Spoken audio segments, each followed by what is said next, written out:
السلام علیکم ورحمۃ اللہ وبرکاتہ۔ عزیز سامعات، امید کرتی ہوں میں آپ لوگ صحت و امان کے ساتھ خیریت سے ہوں گے۔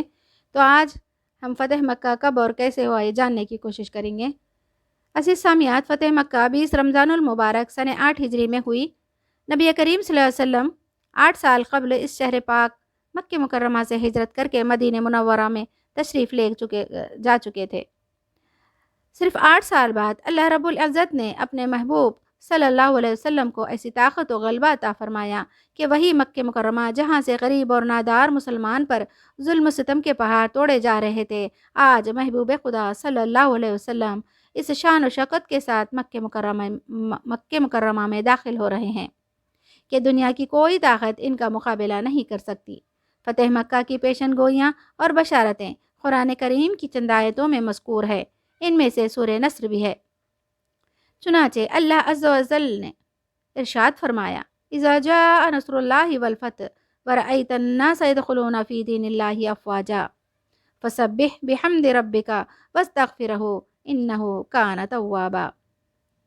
ترجمہ: جب اللہ کی مدد اور فتح آئے اور لوگوں کو تم دیکھو کہ اللہ کے دین میں فوج در فوج داخل ہو رہے ہیں تو اپنے رب کی ثنا کرتے ہوئے اس کی پاکی بیان کرو اور اس سے بخشش چاہو، بے شک وہ بہت توبہ قبول کرنے والا ہے۔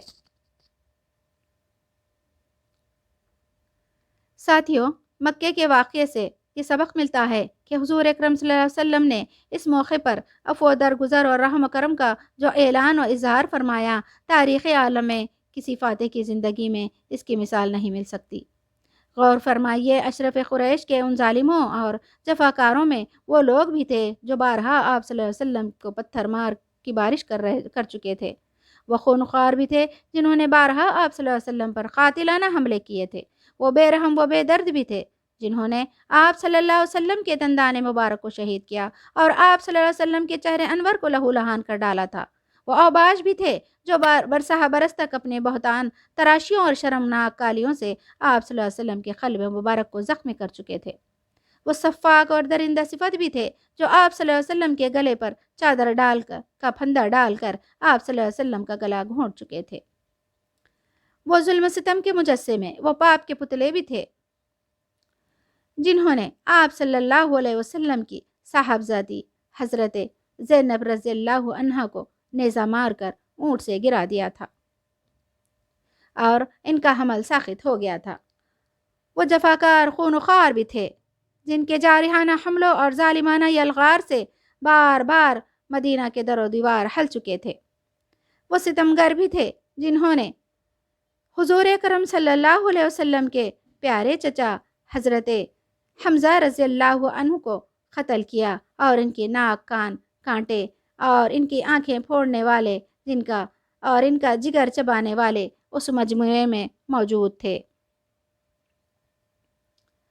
وہ بے رحم بھی موجود تھے جنہوں نے شمع نبوت کے جانثار پروانوں حضرت بلال، حضرت صہیب، حضرت عمار، حضرت خباب، حضرت خبیب، حضرت زید بن دسنہ رضی اللہ تعالی عنہ کو رسیوں سے باندھ کر کوڑے مار مار کر جلتی ریتوں پر لٹا دیا تھا۔ کسی کو آگ کے دہکتے ہوئے کوئلوں پر سلایا تھا تو کسی کی سولی پر چڑھا کر شہید کر دیا تھا۔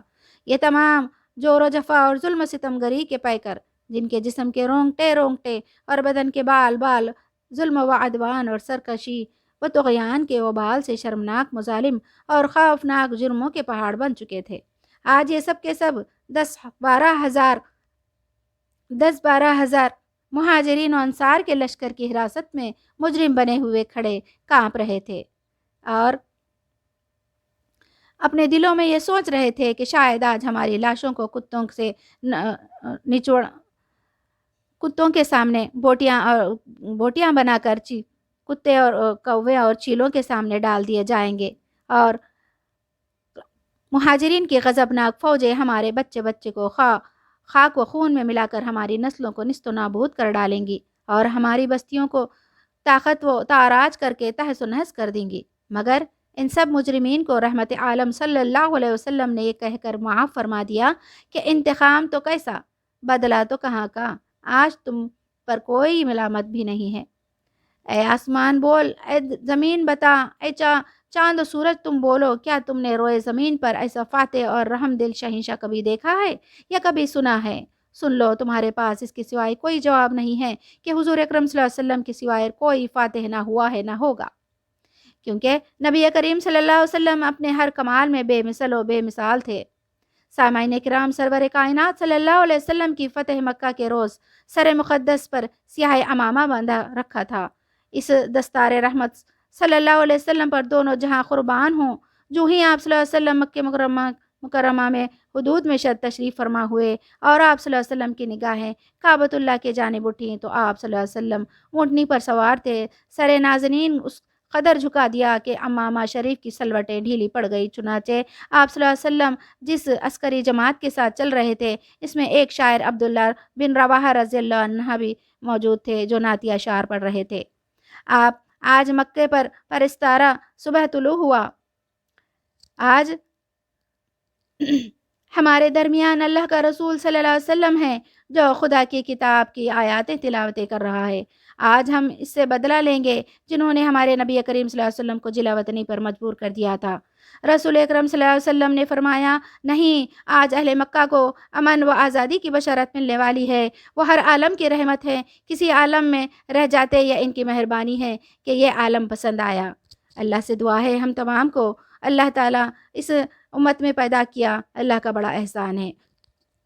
وآخر الدعوانا ان الحمد للہ رب العالمین۔